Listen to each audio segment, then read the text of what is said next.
महाराष्ट्र भाजपा के राज्य प्रवक्ता राम कुलकर्णी ने राष्ट्रवादी कांग्रेस पार्टी शरद पवार गुट के नेता रोहित पवार और शिवसेना उद्धव ठाकरे गुट की नेता सुषमा अंधारे पर तीखा हमला बोला है। कुलकर्णी ने आरोप लगाया कि दोनों नेताओं की राजनीतिक खुजली हो गई है, जिसके चलते वे सत्ता में बैठे लोगों की हर बात में कमी निकालते हैं और हर चीज उन्हें पीली नजर आती है।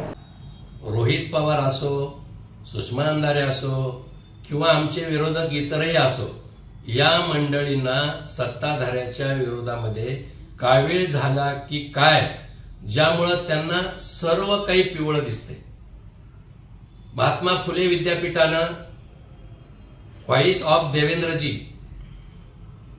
या राज्यातील नवतरुणांना विकसित महाराष्ट्र मनोबल वाढवण्यासाठी एक चांगली संकल्पना आणि त्या दृष्टीवर स्पर्धा घेतली। त्याला जर रोहित पवार राजकारणाचा रंग देत असतील तर याच्यापेक्षा दुर्दैव कोणतं नाही।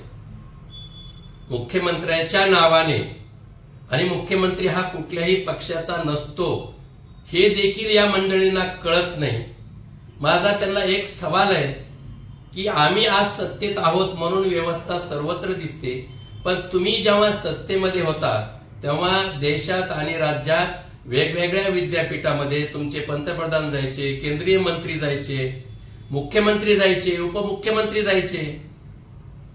कधी आम्ही यावर आक्षेप घेतला नाही, पण केवळ द्वेषाचं राजकारण करायचं, रोज उठून काहीतरी ट्विट करायचं आणि सामान्य जनतेची दिशाभूल कशी होईल एवढंच बघायचं। एवढाच उद्योग रोहित पवार आणि आमच्या विरोधकांना राहिला हे मात्र नक्की।